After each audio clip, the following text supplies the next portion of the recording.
All right, welcome back to another episode of J Crypto. This is going to be a quicker live stream. I just did my first live stream, so I'm practically a pro at this point. This is my second, so forgive me for any technical hiccups. First one went pretty good. I just rewatched on 2X, and I'm just going to hop up for 10 minutes and rattle off a few BSC top-ranking P2E games, give a few predictions. I think play to earn is an interesting space right now, ladies and gents, and it's a very interesting growth industry. However, I have halted in not necessarily enthusiasm, but maybe participation when it comes to P2E gaming. What I'm throwing at the games that I am investing in is what I call fun money that I don't need for rent. And the reason is because I think the big boys haven't gotten into the space yet. I also feel like if I was running a play to earn game, honestly, just like real talk, as they say, I would probably, if I was a bigger company, I would be watching every single play to earn game right now. And I would be seeing which games are working, which games are failing. And the reason why is because it's a new dynamic in both DAOs, decentralized autonomous organizations, and play to earn games. Never before has there been really a way to not only have digital asset ownership, but also value transfer. And when the blockchain basically put both of those two things as not only a possibility, but on a pedestal, we definitely saw with play to earn gaming a lot of potential. So if I was a play to earn gaming, I guess, prospective company like Activision, I'd be watching, I'd be learning every single play to earn game that's out right now, and I'd be seeing which set of tokenomics are failing and why. I would be looking at all the projects that are failing. And of course there's going to be scams, but I think people forget there's a lot of great projects out there that are really trying their best and end up failing as well. And those are the projects you can learn from the most. So will it be a month? Will it be 4 months? Will it be 10 months? Will it be 2 years before these bigger companies and these walls of money come flowing into P2E gaming? I'm not sure, but as soon as it happens, I'll let you guys know. So let's take a look at a few things for history, because I love history.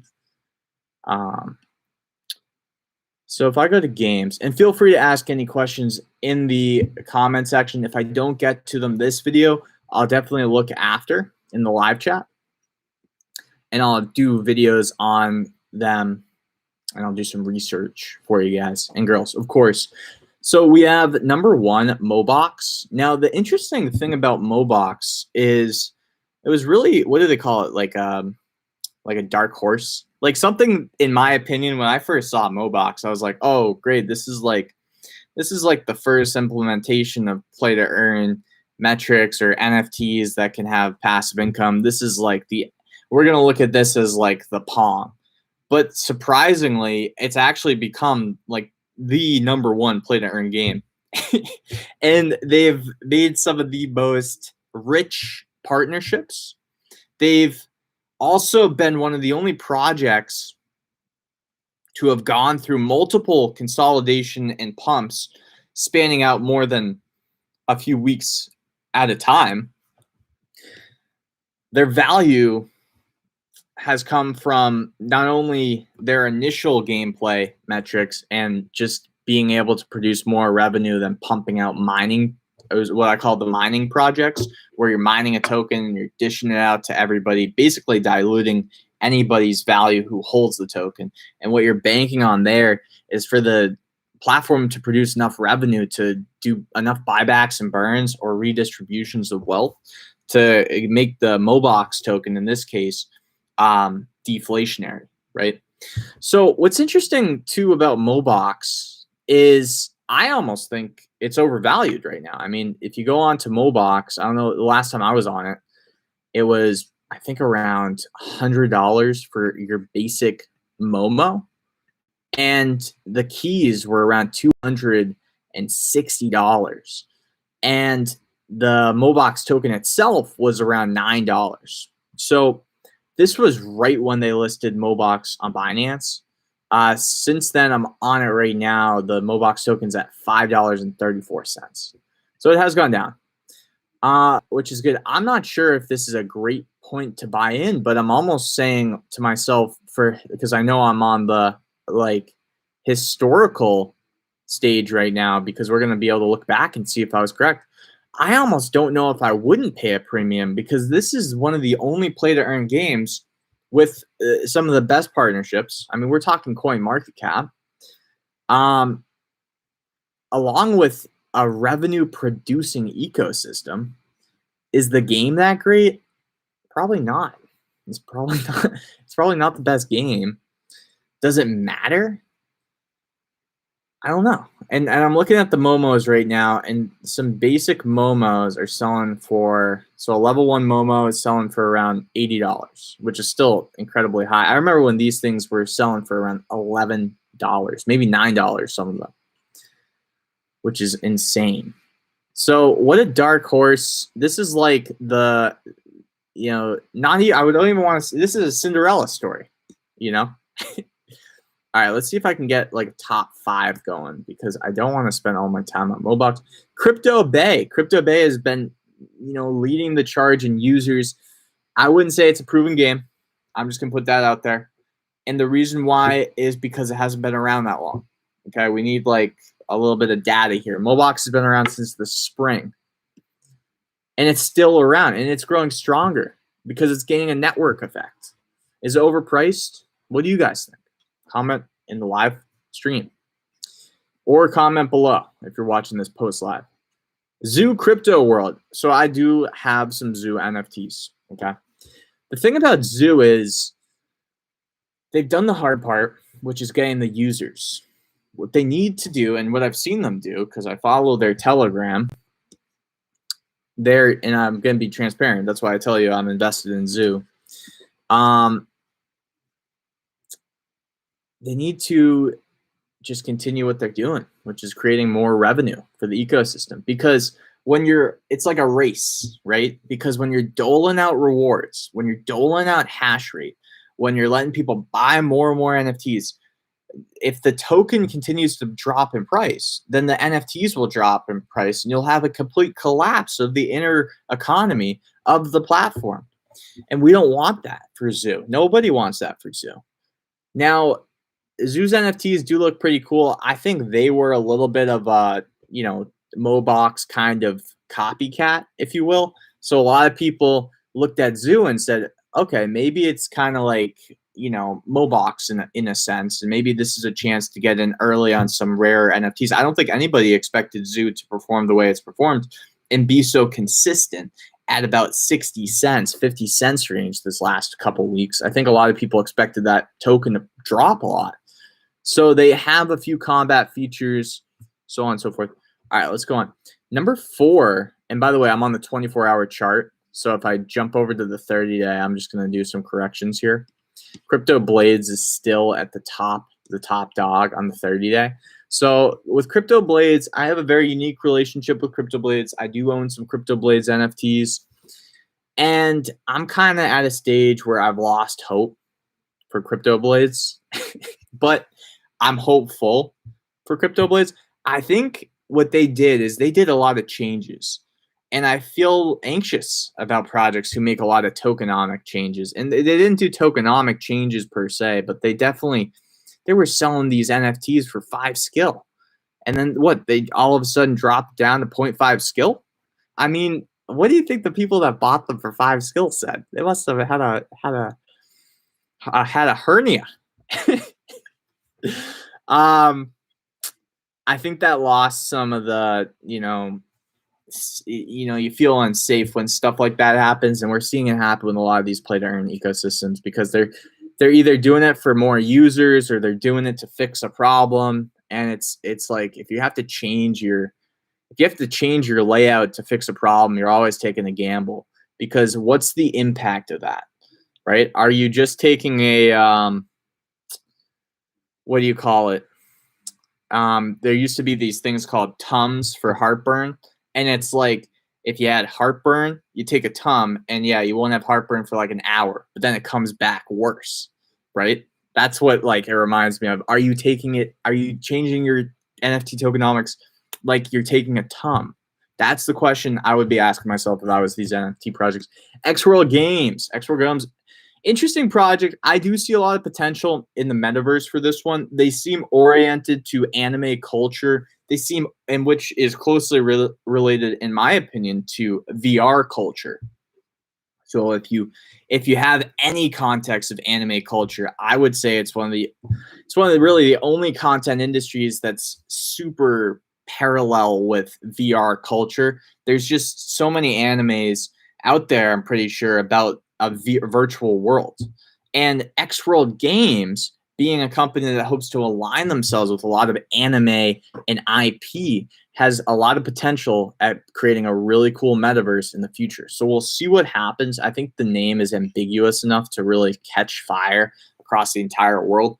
And they have showed up in Most Valuable Builder Phase 2, I believe. They showed up pretty high in the rankings. I think either top 5 or top 10. So we're watching them. On the 30-day as well, we also have CryptoZoon, okay? So CryptoZoon, interestingly enough, it was another one that just it hasn't gone away. It just hasn't gone away. I don't know. I don't know what else to say. It's like these projects where you buy a dragon NFT. There's about 30 of them, and you can farm the NFT and you can do a little battle with it. And they just hope to catch enough wind, I think, to create more and more play to earn games. And that's really what it comes down to, is like, if you can create more games that people play, create more revenue. You can put more value adds into the NFTs, because if the ecosystem's worth more, Axie Infinity is a perfect example, the NFTs will be worth more. My DeFi pet, I heard there was an attack today. I haven't verified it myself, so I need to check that. And I was going to mention that in the last live stream, but I just didn't get to it. So those are the top 6 or 7, pretty much. Bimon is number 8. I think Bimon is one that looks very deep. I've gotten 2 Bimon eggs. I've told you guys that. I haven't really done the game because I'm just so busy researching all this stuff on Cardano that's happening and all this other cool stuff. But I need to play the games because that's where you make the money, right? I need to find out a little bit more about Bimon. I did buy some eggs because I was just like, why not? It could really catch wind. It seemed like one of the deeper games. They had land sales. Anytime I see land, I immediately think metaverse. But it's fun money. It's a speculative investment. I think each egg costed, what, $40? What can you do? So that's pretty much it. I'm not going to go deeper than that, because then we get into some things that could be successful, could be failing. And on the 30-day chart, it's always tough to see because they may have had a couple moments early on, and right now they're just not doing too healthy.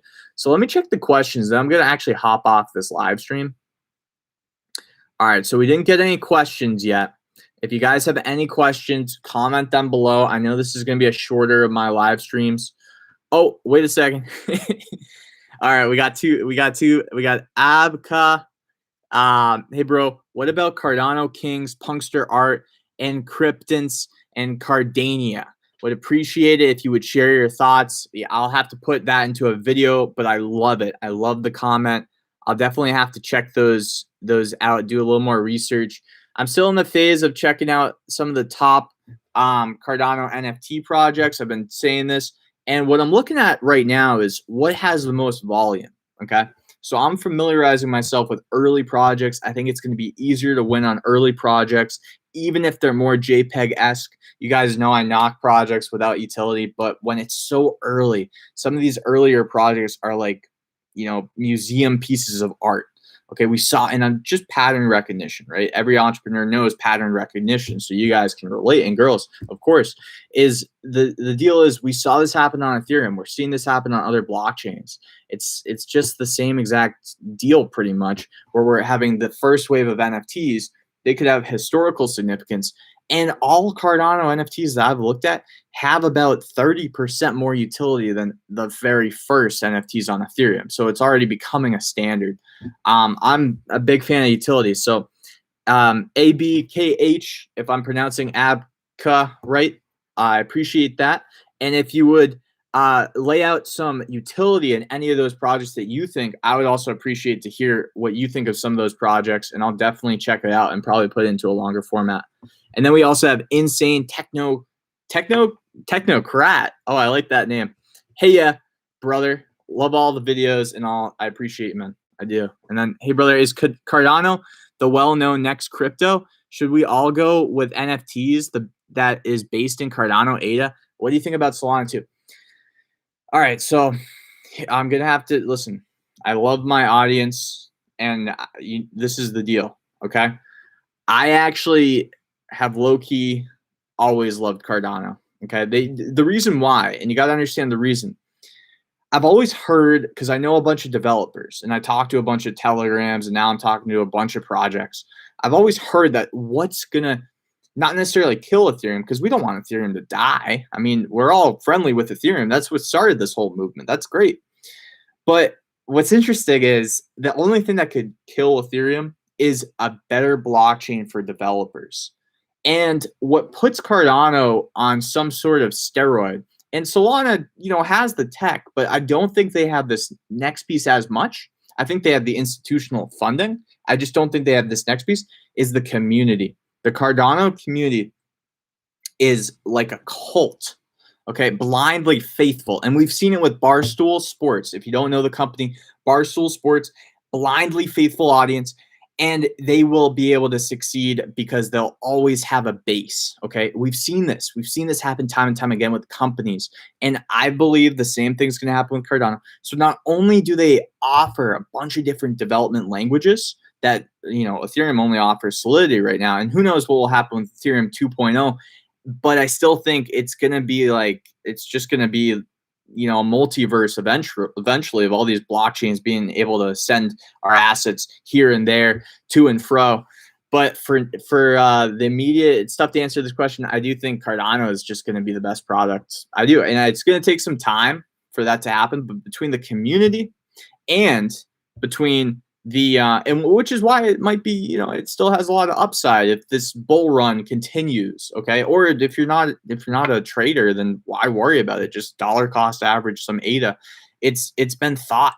It's like one of these blockchains that wasn't trying to make a quick splash. No, this thing has been designed to be implemented over the next 30 years and be the most successful.